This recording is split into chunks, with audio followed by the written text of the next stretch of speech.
The term civil service can refer to either a branch of governmental service in which individuals are employed on the basis of professional merit as proven by competitive examinations, or the body of employees in any government agency apart from the military, which is a separate extension of any national government. A civil servant or public servant is a person in the public sector employed for a government department or agency. The extent of civil servants of a state as part of the civil service varies from country to country. In the United Kingdom, for instance, only Crown employees are referred to as civil servants, whereas county or city employees are not. Many consider the study of service to be a part of the field of public administration. Workers in non-departmental public bodies may also be classed as civil servants for the purpose of statistics and possibly for their terms and conditions.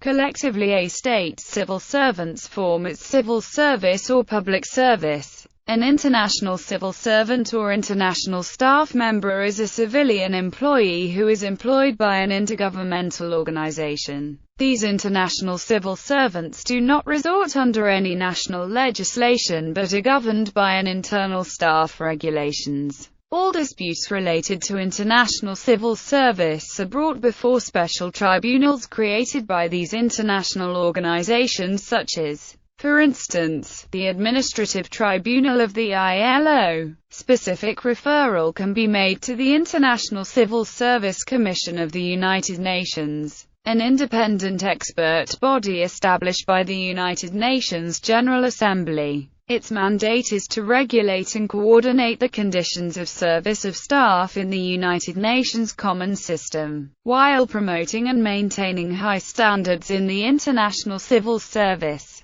History. Civil service in China. The origin of the modern meritocratic civil service can be traced back to imperial examination founded in Imperial China. The imperial exam based on merit was designed to select the best administrative officials for the state's bureaucracy. This system had a huge influence on both society and culture in Imperial China and was directly responsible for the creation of a class of scholar bureaucrats irrespective of their family pedigree. Originally, appointments to the bureaucracy were based on the patronage of aristocrats. During Han Dynasty, Emperor Wu of Han established the Shaolian system of recommendation by superiors for appointments to office. In the areas of administration, especially the military, appointments were based solely on merit. This was an early form of the imperial examinations, transitioning from inheritance and patronage to merit, in which local officials would select candidates to take part in an examination of the Confucian classics. After the fall of the Han Dynasty, the Chinese bureaucracy regressed into a semi-merit system known as the nine-rank system. This system was reversed during the short-lived Sui dynasty, which initiated a civil service bureaucracy recruited through written examinations and recommendation. The first civil service examination system was established by Emperor Wen of Sui. Emperor Yang of Sui established a new category of recommended candidates for the Mandarin 18 AD 605. The following Tang dynasty adopted the same measures for drafting officials, and decreasingly relied on aristocratic recommendations and more on promotion based on the results of written examinations. The structure of the examination system was extensively expanded during the reign of Wu Zetian. The system reached its apogee during the Song dynasty.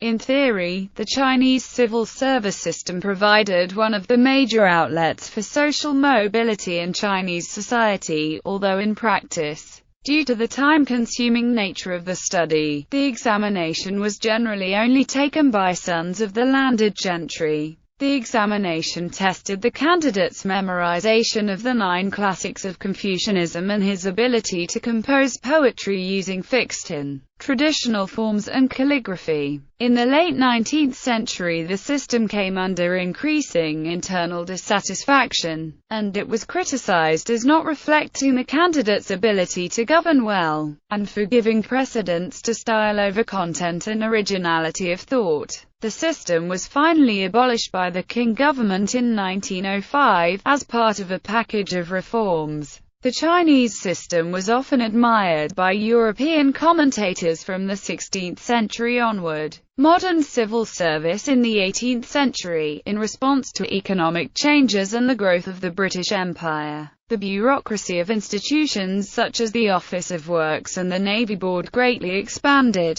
Each had its own system, but in general, staff were appointed through patronage or outright purchase. By the 19th century, it became increasingly clear that these arrangements were falling short. The origins of the British civil service are better known. During the 18th century, a number of Englishmen wrote in praise of the Chinese examination system, some of them going so far as to urge the adoption for England of something similar. The first concrete step in this direction was taken by the British East India Company in 1806. In that year, the Honourable East India Company established a college, the East India Company College, near London to train and examine administrators of the company's territories in India. The proposal for establishing this college came, significantly, from members of the East India Company's trading post in Canton, China. Examinations for the Indian civil service, a term coined by the company, were introduced in 1829. British efforts at reform were influenced by the imperial examinations system and meritocratic system of China.